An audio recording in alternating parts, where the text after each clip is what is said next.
Welcome back in, snapping around. Boys, this is our post-trade deadline recording of the episode, and boy, did a lot happen, especially for a handful of teams that were the biggest buyers. The Avs have almost completely remade half of their lineup throughout the season through trades. Rantanen was traded yet again.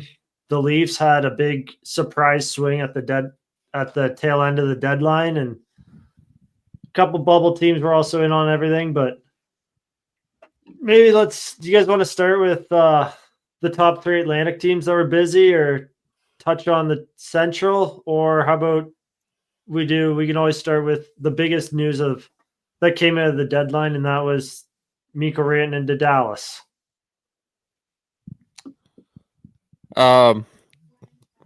Good. Start with the top three teams in the Atlantic. Start there. Yeah. All right. Well, I mean, team that we won't touch on as much today, but I want to give a shout out. The Sens, honestly, but give a shout out to Buffalo too. They made a nice deal happen, creative deal. Cousins and Norris flipping. For Ottawa, I think this is more beneficial because you get the slightly younger player. I feel he still has untapped potential, and when he's actually at the top of his game, he plays very close style to that of what Brady Tkachuk does. So the fit in Ottawa is just so much better. And for Buffalo, I mean, that situation got so sour that they had to make the change. Honestly, like, I think Cousins is going to be a huge addition for the Sens down the stretch here, especially like they're fighting for playoff spots. They're right now holding a playoff spot. They're up 1-0 on the Flyers as we record.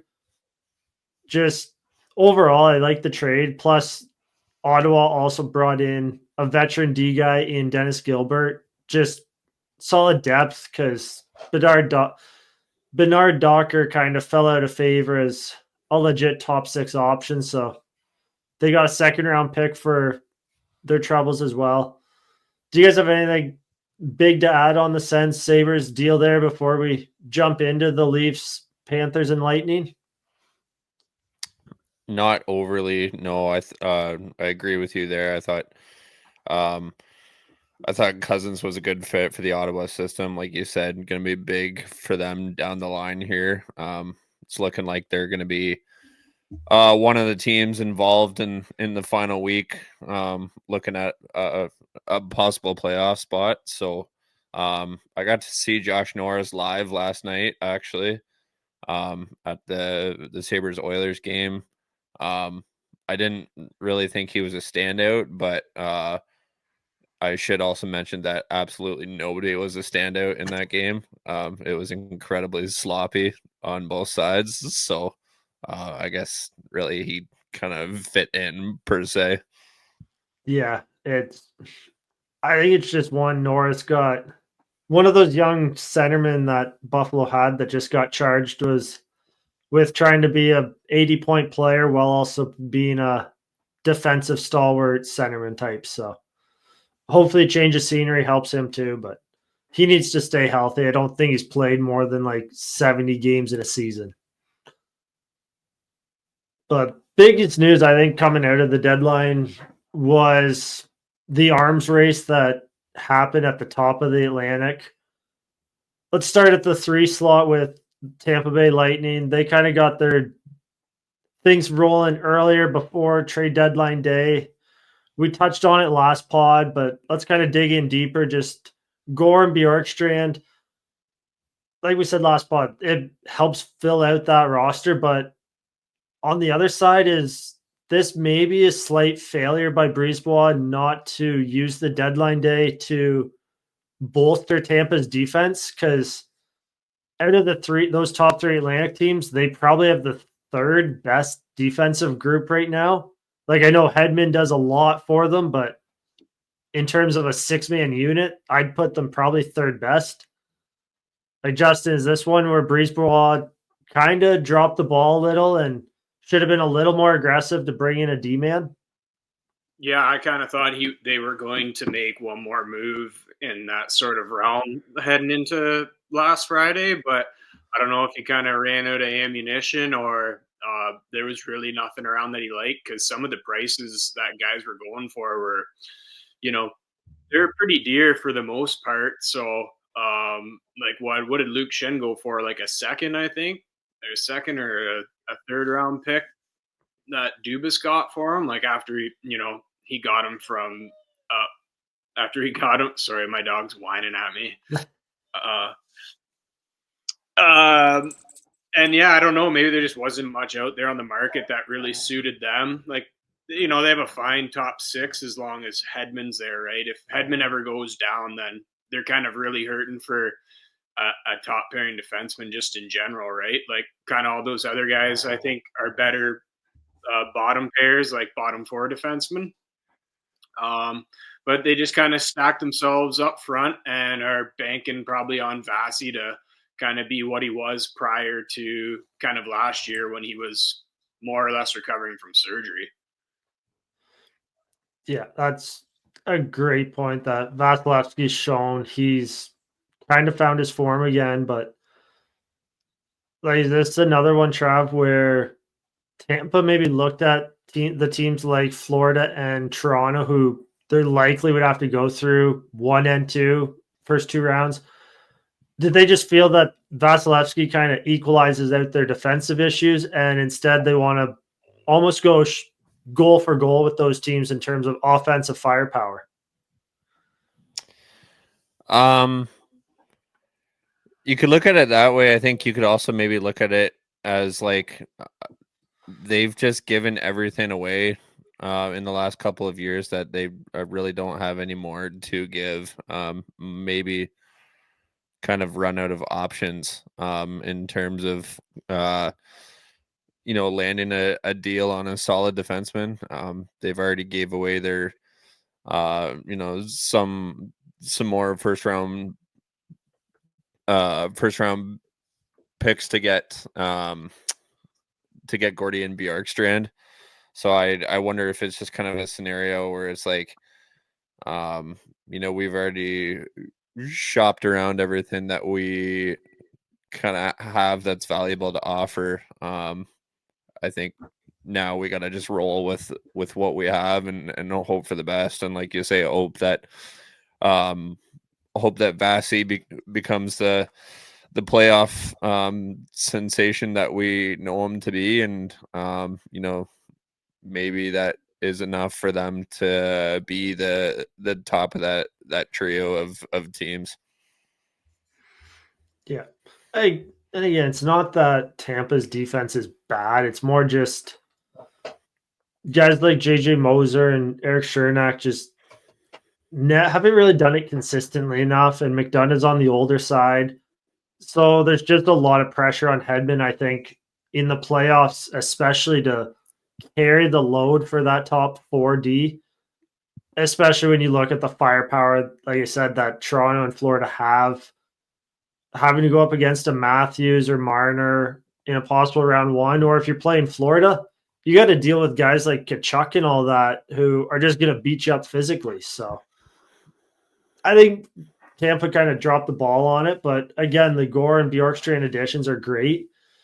They almost seem to want to be going defense by committee then, is maybe the best way to put it, because Yanni Gore is a great two-way kind of center, like just works his ass off. Bjorkstrand, untapped offensive potential, but still fairly responsible two-way guy. And then you have Anthony Cirelli, who's always been a kind of sneaky, selkie player, kind of hidden down there in Tampa, overshadowed a bit in the state by Barkov. But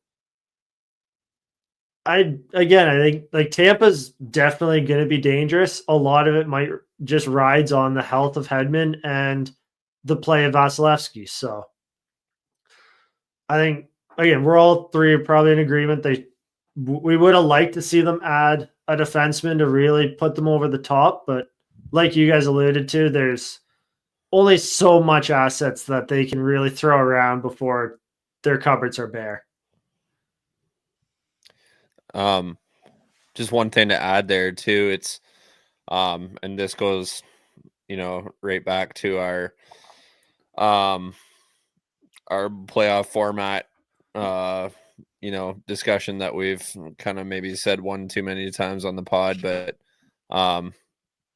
it seems that the three teams in the Atlantic, barring if you kind of forget all the Leafs playoff struggles over the years, it seems like the three teams in the Atlantic are miles ahead of the three in the Metro right now in terms of, who you don't want to meet in the playoffs. I mean, the Leafs are the Leafs, but in theory, and if you forget what happened in the past, I would probably say maybe the Leafs over any of those three teams in the Metro right now, but you know what I'm saying. As good as Washington's been this year, they're definitely a team that's gettable in the playoffs. Washington is Vancouver last year. Pretty much, yeah. That's probably a great comparison to that. Minus the behind the scenes bullshit. I don't think that's present in Washington, but I do think the scenario is very similar. No, it's a great one. Let's just stay in the state of Florida, shift to the Panthers. Again, they had a big deal in Seth Jones prior to deadline day. They made one of the noisier splashes in acquiring Brad Marchand. It's a conditional second-round pick. The conditions are so fucking flimsy that it's going to be a first-round pick going to Boston. But, I mean, the backlash, let's start kind of from the Bruins angle on this, because the backlash that Sweeney and the Bruins took was so massive from fans just on trading away Marchand. And then just a few days later, the news coming out and saying that Boston lowballed them in every type of contract offer. I know you got to be careful with signing an aging player, but when it's your captain and kind of heart and soul player like Marchand, and you're kind of a retooling team, he's probably a guy you want to keep around. I don't know why. Like, do you guys have a thought on just this whole situation with Boston and the train wreck they've kind of caused themselves? It sounded pretty surprising, like kind of everything with you're saying. Like at the Four Nations, he was kind of pretty vocal about wanting to stay a Bruin and wanting to be there, and just kind of sounds from like everything that I've been hearing, like on other podcasts and from Elliot, that Marchand was kind of willing to meet the Bruins in the middle of it on a contract. It's hard to say what it was. I think it sounds like he was asking for something around 7, but only for 3 years. And the Bruins kind of weren't really budging on whatever they're offering. So then, I mean, for a guy that's been there for how many years? Like 16, 17 years? Something like that. Whatever. Like, especially when, you're kind of in a phase of like, maybe you want to try to get a little bit younger, but also kind of keep some of these guys, like you're keeping Pasta and McAvoy and whatever. Like, be good to have a guy that's been around, who's been with all like the great leaders that he's been with since he's become a Bruin. And the fact that, he's only asking for 2 or 3 years. I don't know why you just don't get it done. But at the end of the day, I don't blame him for saying, all right, well, if you're not going to do this, then trade me to Florida. That's pretty much the only place I'm willing to go. And, I don't know if they reluctantly did it, but, they kind of really tore everything down. And it's pretty surprising that, they kind of let him walk for the amount he's done for that organization. Yeah, and I don't want to get too deep in on Boston. We'll focus more on some of that maybe next episode, but I just kind of wanted to touch on just the whole situation with Marchand on that end, just because it is such bigger news. But what he brings to Florida, I mean, Florida was a pain in the ass the last 2 years to play against in the playoffs with Tkachuk and Bennett. Now you're adding Marchand into that mix, and just what team wants to go up against these guys in a 7-game series, just having to deal with all the post-whistle antics and everything, because it's not that like these guys are going to do everything in their power to get inside your head, but they're also skilled enough players to just put the puck in your net too on you. So does bringing in a guy like Marchand and the addition of Seth Jones, I know the news came out they're losing Ekblad for basically the remainder of the regular season, but are they kind of the favorites in the Atlantic right now? Yeah, big time. I think, well, given that they hold the tag of defending Stanley Cup champs, and then on top of, the core is all still together. Bobrovsky maybe hasn't been lights out this year, but you can't count him out in the playoffs. He's probably going to be good regardless if they repeat or not. And then they swing big at the deadline. They get Seth Jones. They're hoping his career can kind of 180, and then you get fucking Brad Marchand. And I realize that he's 37, but I still think that he's got a lot more to give here.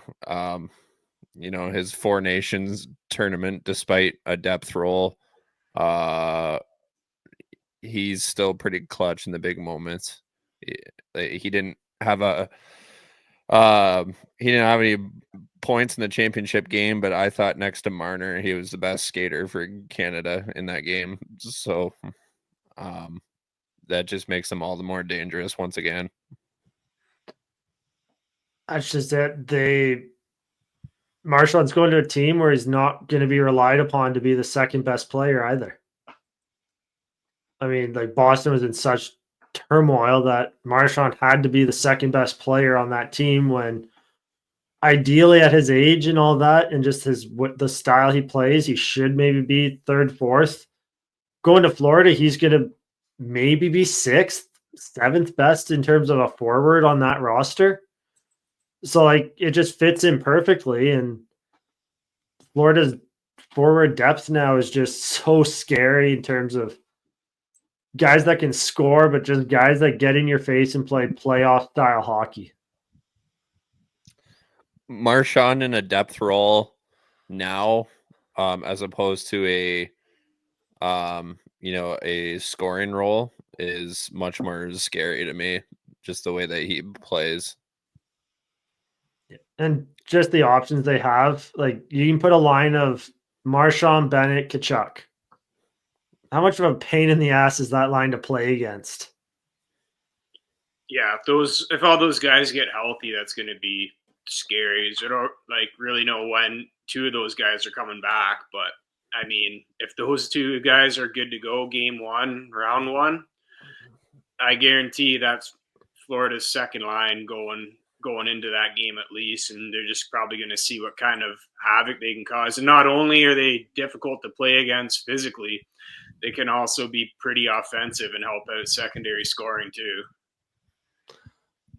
That should, especially when you know Barkov's going to get the main assignment of whoever's the top forward on the other team. Like Barkov's the shutdown guy, and those guys just get the scraps left over. So, no, I think Florida did a great job at the deadline, just trying to do a repeat run here, do something that Tampa did only a few years ago, and that was 3 straight trips to the Stanley Cup Finals. So we'll see how it goes for them. Like you said, though, Justin, two guys got to get healthy for him, and Tkachuk and Marchand, and we know at least Tkachuk's gone until playoffs, essentially.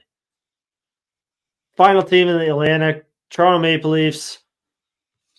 Again, we're in Ontario. We just naturally hear a lot of Leafs news and Leafs talk just because of local stations and all that. It was no secret that the Leafs needed a third line center. I'm a big Scott Laughton fan, and I know what he's going to bring to that team. I don't know if he was the right guy for them to get, though. Like, he's gonna he's gonna be great, but I just think of the situation if they don't bring back Tavares, or even if you do, a second and third line centers of Tavares, Laughton at this current of their careers, this stage of their careers, isn't the most threatening to me. Like Tavares, he's got the hockey mind and he's got the shot, doesn't have the skates. Laughton is like he's just a straight line, straight to the net kind of guy in the NHL. He doesn't really have the same puck skills he had when he was in junior. And what's your guys' thoughts on the Leafs bringing in Laughton as their 3C for this year and next year? And again, it is half retained salary, but they gave up a first round pick for him. I don't really mind it that much. Like I said, when we were talking about Tampa going for defense, like the prices that teams were paying were pretty wild compared to I think what we've seen in prior years, especially if a team was retaining salary, then those prices just kind of got higher and higher.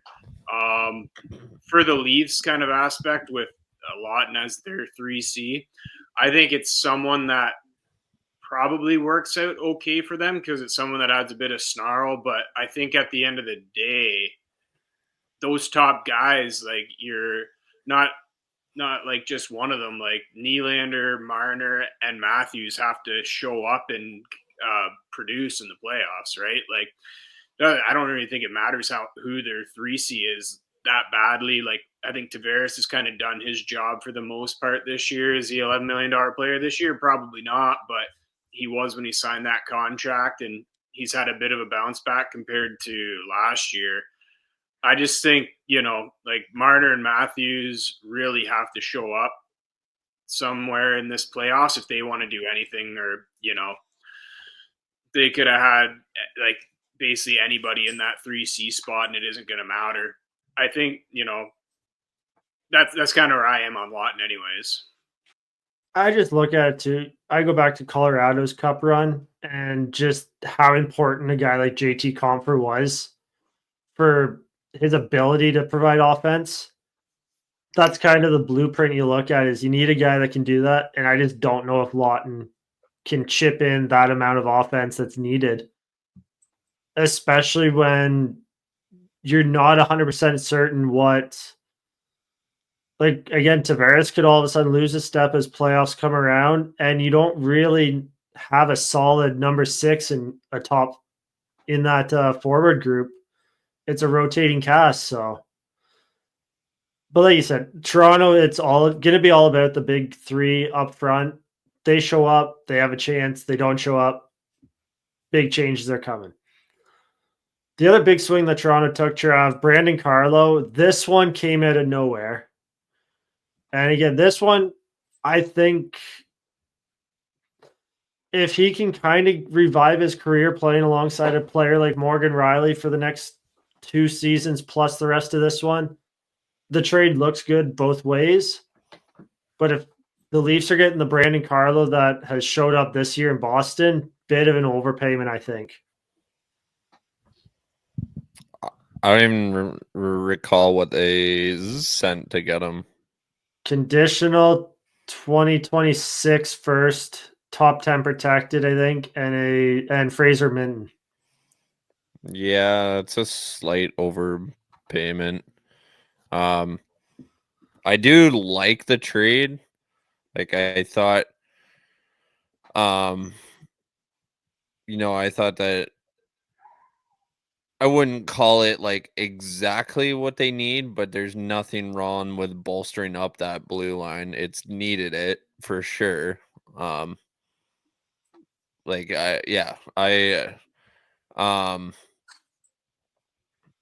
thought, just bringing in a guy like Carlo, even though he's maybe not, an offensive mastermind by any means, just to bring him in, kind of make it a little more physical, a little more of a disaster for other teams to play against back there. When you got like the likes of Chris Tanev and even Benoit, who kind of mix it up physically a little bit just to bring in another guy like Carlo back there. I thought was a fair trade. I do agree when you say there, Brock. I think that is a little bit of an overpayment, but I guess only. I guess we'll see what he kind of develops into in Toronto here. I don't know if I would go as far to say that playing with Morgan Riley will revive your career, but I mean maybe. Yeah, I like again. It's a trade like this too. You kind of got to wait to see what the first round pick turns into and what Fraser Minton truly becomes. Can he hit a 3C center? I think he does have a hidden potential to be a decent top six winger if the Bruins wanted to try him there. But like you said, Trev, it wasn't necessarily the biggest need for the Leafs. Just did some quick math here. Because the Leafs have actually struggled to get offense from their blue line this year. Carlo brings none of that. Like Cale Makar is 75 points by himself. The Leafs defense combined, and this is with some guys that have, like Connor Timmins got traded away at deadline. With him added in there, I know it's only 8 points. The Leafs blue line combined has 109 points. Like Makar's only 34 points off of the combined point total of the Leafs blue line. They might even better get more of someone that can at least chip in, like is known to chip in 20 or 30 points from the point, because you're just putting more pressure on Marner, Matthews, and Nylander to score goals when you're not getting any offense from your blue line. And a lot more on Riley, who's supposed to be like your puck-moving defenseman. So after that, they don't really have anybody that really takes that role over. Like Tanev, McCabe, Benoit, and now Carlo, like kind of all similar sort of, defenseman in a way. Yeah, like OEL's the next closest. OEL, yeah, that's true. But he's also aging there. And McCabe's, out of the rest of those guys, McCabe's the next closest, kind of sneaky good with offense, but not really known for it. So, but like Carlo's the type of player, though, that insulates a guy like Riley. Maybe it works out that where this frees up Riley to have a little more freedom to skate the puck. Though that pairing did not look good in their debut together against Colorado. They were -2, I think, within their first 2 or 3 shifts together. But it's also tough for Carlo to come in and play Colorado with your first game with a new team. That was a weird game all around.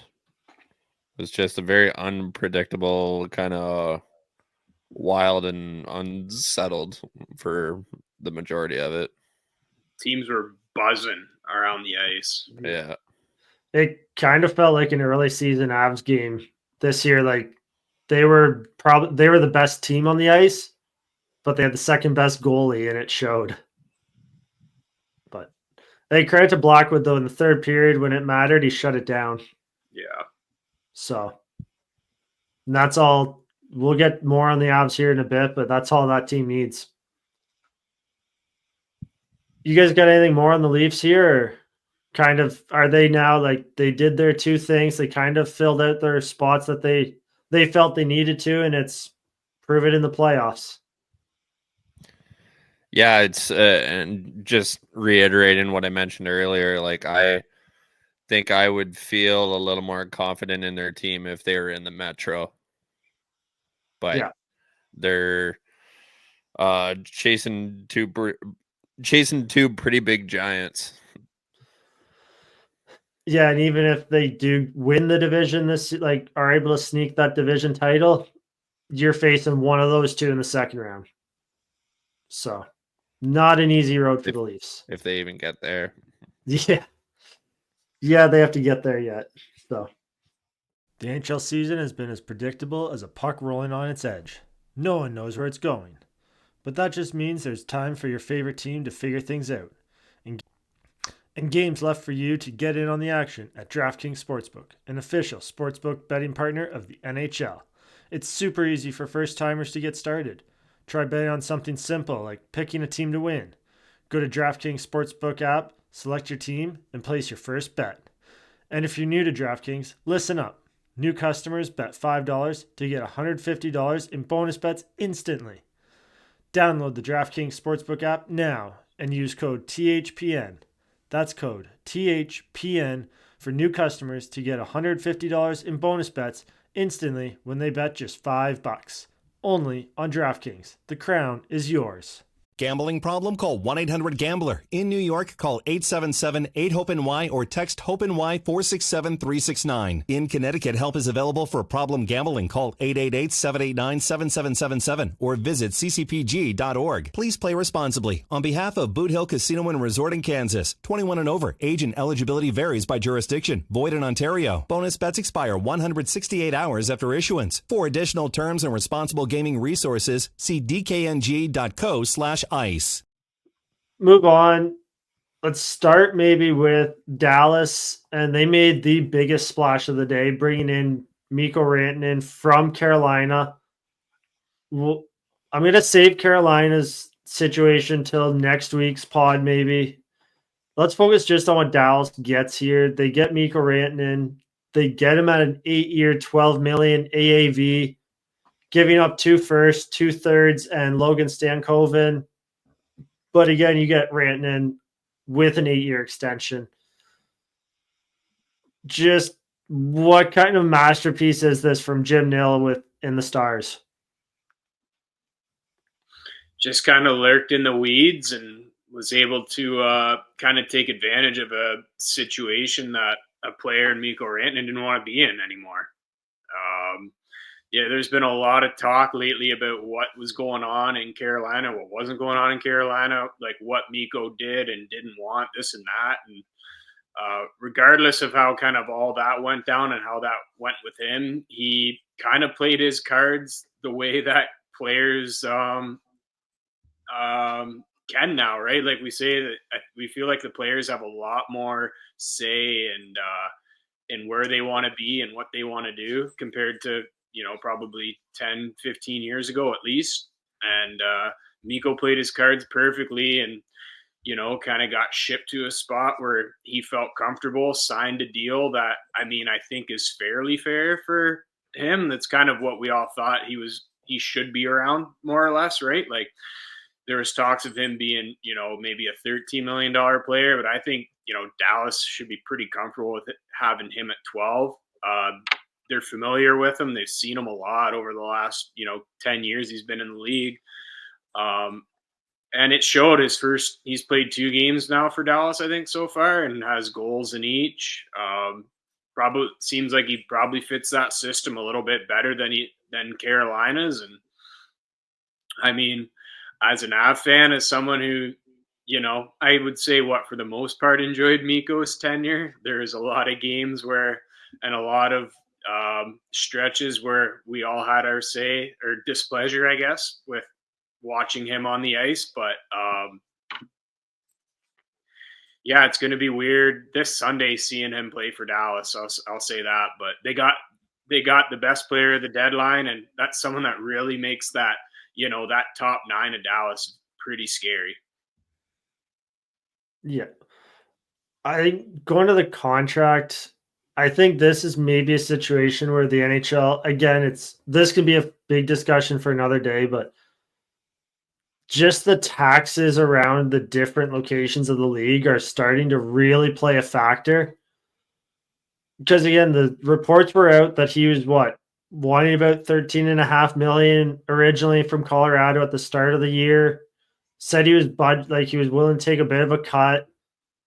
The report came out Colorado's biggest offer was 11.6. I kind of find that if Mikko is willing to accept the $12 million from Colorado, the deal probably would have been signed back in November. The fact he turned down 13.5 or 13.6 from Carolina too, just to sign a 12 mil from Dallas. I think Dallas sold him a bit on, and his agent probably sold him a bit on this 12 mil is like 100% 12 mil per year. There's no taxes taking anything off of it. It's just the standard like fees, like player fees that you're losing. And I don't like, to me, it's just one where like Rantanen, I think, could have easily gotten 13.5 million if he hit the open market. Again, he probably wanted to be a little more on a contender, but the fact that two contenders were kind of in the ballpark of this 12 million range and he still said no just shows to me that he was looking for a bit of a payday, and the no state tax in Texas played a factor in it. That's my opinion on it. But overall, Trav, like, what's Justin kind of said, Rantanen adds like makes that top 9 dangerous. He's kind of going from a similar situation though from Carolina, where he's still going to be the main focal point on that offense.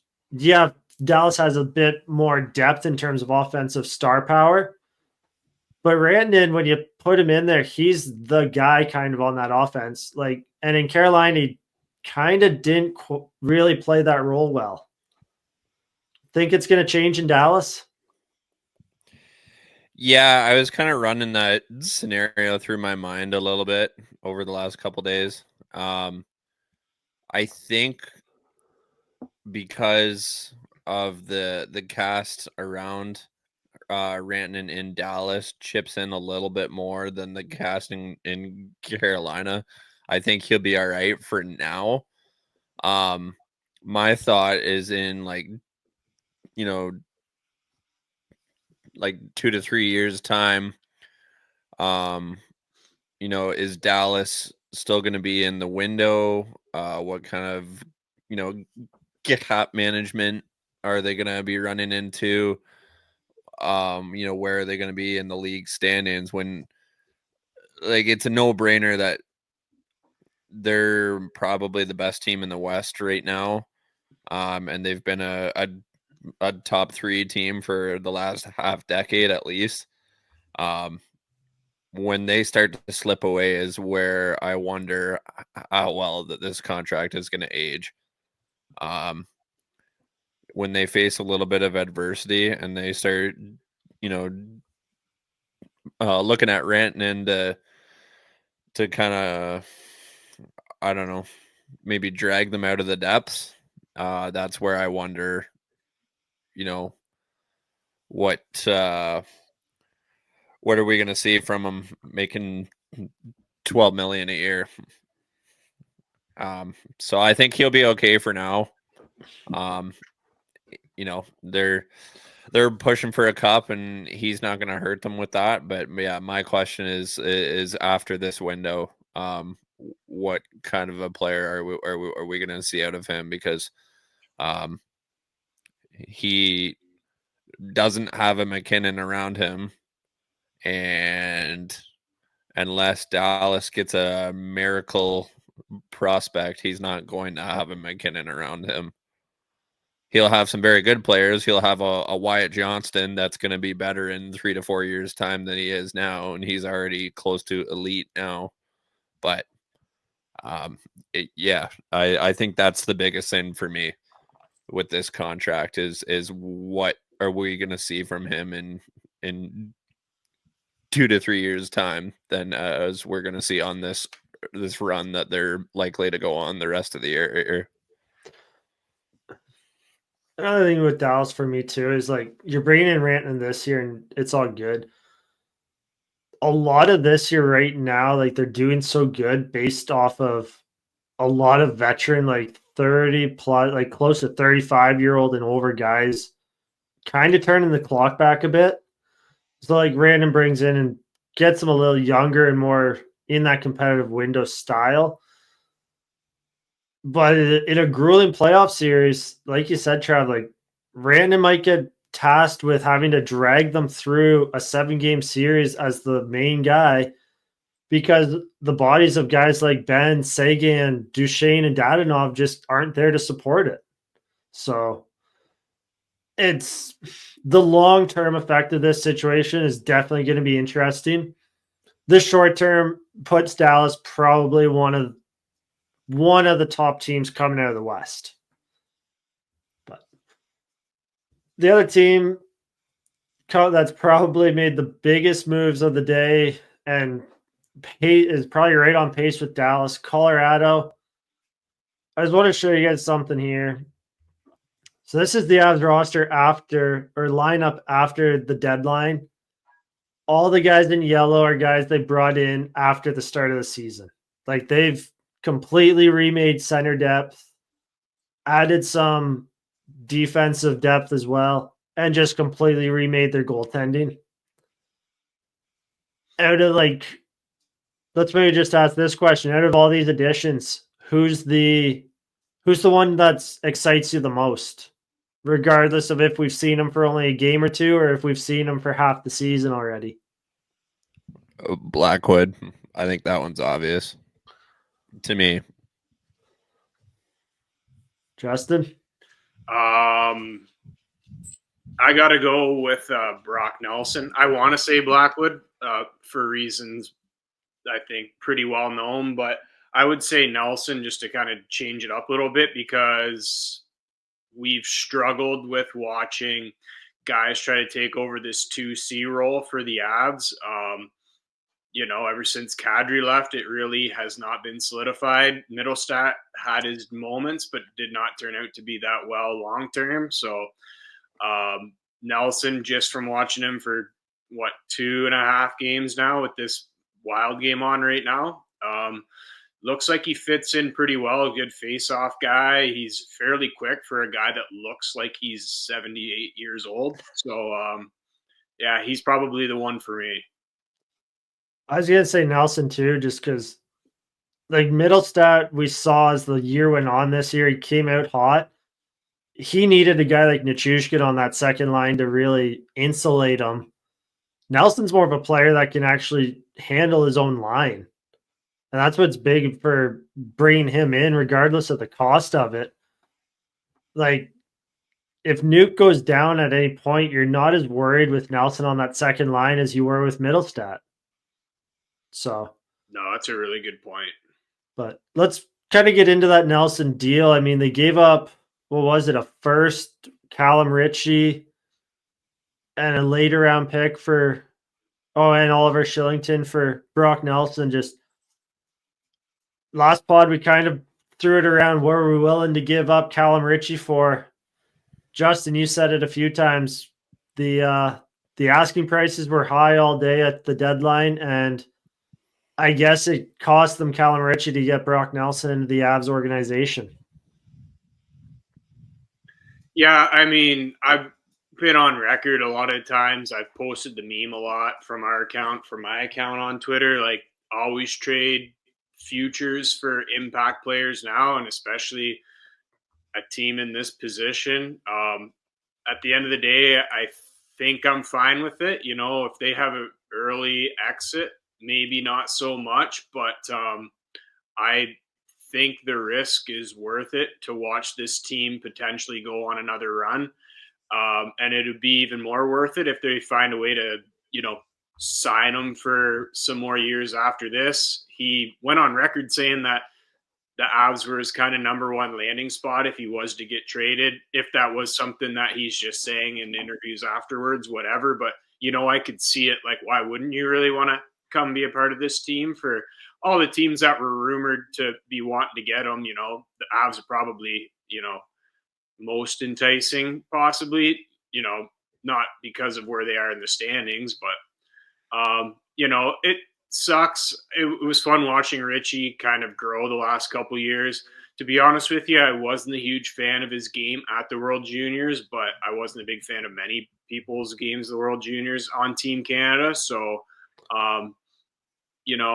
got hope, he becomes a really good player in the NHL eventually, but you just never know with these things. And same with the first round pick. You never really know what it's going to be if they turn out to be anything. So, yeah. And like you said, go back to your point of trade futures for guys that are in the league now. Probably at his peak, Callum Ritchie's going to end up a similar player to Brock Nelson. Not quite the same foot speed, maybe a little better vision overall, but really probably a 2C max is what Callum Ritchie's going to be in the league. So if you get a guy that fills that role now instead of having to wait the 2, 3, 4 years for Ritchie, I'm all for it. I like the potential for the Islanders too, because it's something that they need as well, right? Angle. Yeah, they now have a nice young duo of Ritchie and Cole Yzerman to kind of pair together and grow together. So Trav, like Nelson, the Avs also brought in Charlie Coyle later in the day. That they sent out Casey Middlestat for, along with a second, and Zellers, who is I think a 3rd-round pick in this most previous draft. Overall, though, does like these two moves just kind of make Colorado the most dangerous team down the middle in the Central or even the Western Conference?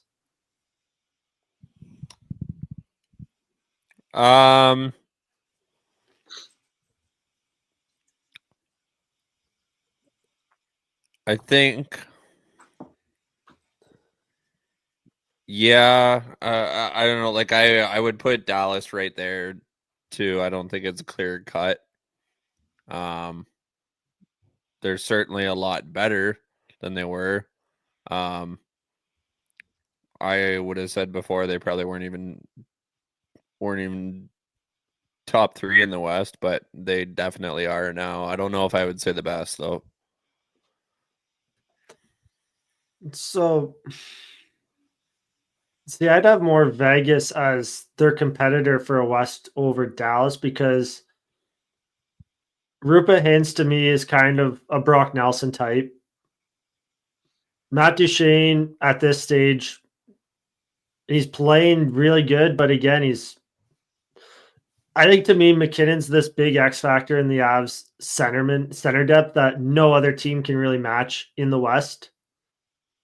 And Nelson really matches up against almost any other team, especially in the Central, their top line centers really well. Coyle, like Dallas right now, like Dallas had Wyatt Johnson as their 3 seed till Rupa Hintz went down. Give that to Dallas.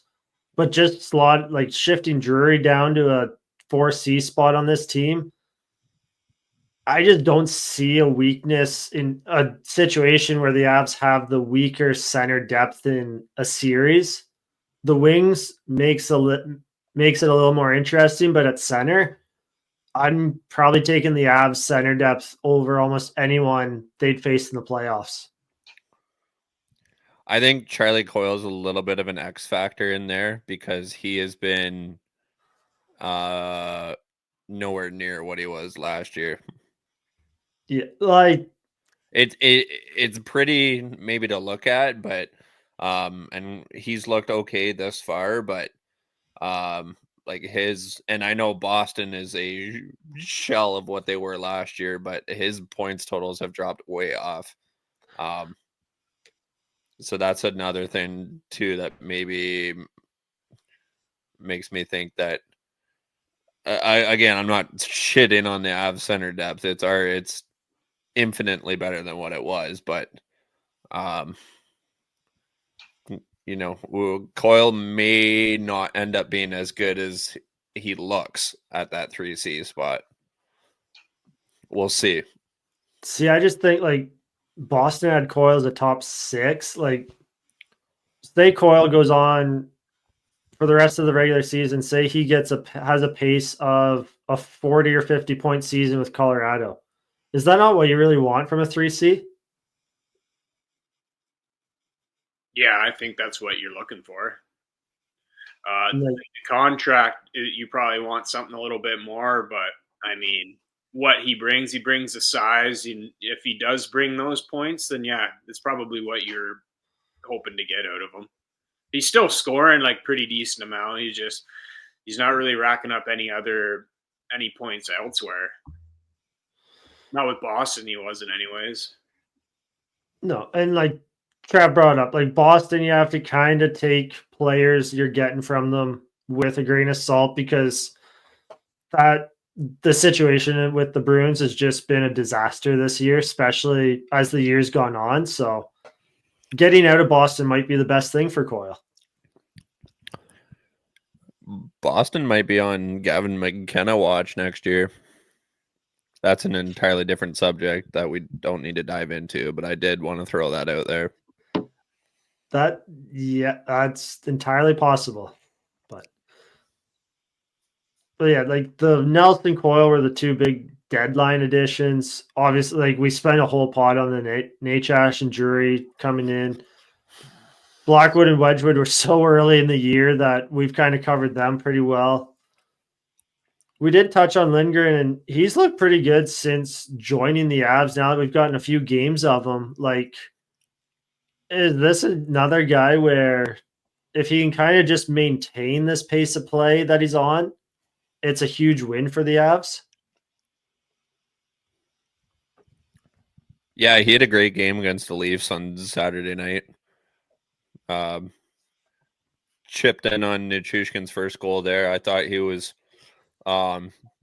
pretty not outstanding, but he was solid back there for most of the night in a game that didn't really possess much defense. Yeah. And like I said, I think we touched on last week, he just brings something that alleviates the pressure from Josh Manson on that back end to just be the guy that's big, physical, and imposing. And of course, the Avs also late in the day brought back fan favorite, franchise favorite, Eric Johnson. That's more kind of a veteran vibes, depth defenseman. Like he's probably on rotation with Malinsky and Middleton for that number 6 spot, but I like that move just for the locker room. It's a steal of a trade, honestly, in a kind of a weird roundabout way. Like, yeah, Johnson maybe doesn't bring a tremendous hockey presence like he maybe did in his younger days, but you only give up Giovanni Smith, who was kind of just a random addition in that Blackwood trade. Mm-hmm. And you bring in Johnson, who knows all the main guys in that locker room. Like knows you said, is coach. an incredible locker room presence. Knows the coach. Yeah, just familiar with everything around there and a fan favorite. I just don't giving up only Giovanni Smith for that, in my mind, is a steal of a trade, even though it's a lower depth trade. That's a great point, though. Like they gave up essentially nothing to bring back Johnson. So it's a good leadership move for a team that's kind of been lacking it since Landeskog's been out. Yeah, like a veteran guy can probably calm these guys down. Like I don't think Makar is someone that's going to get overly worked up, but yeah, I just think it's good in that way. Like that's for sure. And just someone that can mentor maybe Malinsky too, as they try to help him through a bit of a rough stretch right now as well. Yeah, we're like I've been saying for a bit, I think he's been playing a bit too much for his first year. So it helps just kind of get them rotating in and out. Doesn't let Middleton play all the time either, which they don't need. And yeah, it's good that way. Like he was fine, like super fine 7th, 8th guy to bring in for sure. Yeah. All right, we're running long. I wanted to grade each team, but let's kind of switch that up. Let's just rank them 1 to 5. Like give each of our rankings 1 to 5 on these main 5 teams that we touched on today. And it's not just the moves that, like the overall moves they made to bring in, rank them in terms of how we see them going forward the rest of this year and how their moves push them to be a cup contender or not. Trav, if you want to start.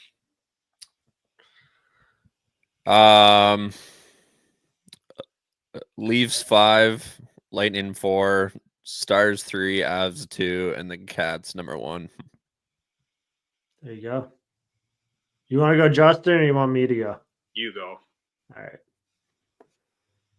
I kind of got more of the Lightning 5, Leafs 4. I got the Stars 3, like Trout. Basically, my top 3 is the same. Stars 3, Avs 2, Panthers 1. Just they Yeah. Because we didn't talk about them and I like shitting on them, I'll go Jets 6. I'll go Jets 6. Lightning 5, Leafs 4. Panthers 3, Stars 2, Avs 1. Just because I'm not sure when Marchand's coming back. And Seth Jones now has to take a bigger role compared to what he's supposed to kind of be there with Ekblad out. But it's really hard to kind of rank those because a lot of those can be super kind of intertwined. Yeah. Like all 5 are fairly close in terms of what they did and what they're going to be. And I'm just a homer too. I was getting so sick of watching the Avs for a little bit there, like kind of just getting beat off every puck and like middle stat just kind of lackadaisical out there. Like they brought in some size, they brought in some skill and grit. Like, yeah, I really like what they did. I think they really shored up their team a lot. Definitely. So we'll be back next week, everyone. Thanks for tuning in. We'll go over the kind of losers or teams that just fell flat at the deadline next week, I think, and touch on more topics that come up around the league. So again, hit subscribe, hit like, download the episode, anything you want. Thanks for tuning in to Snapping Around.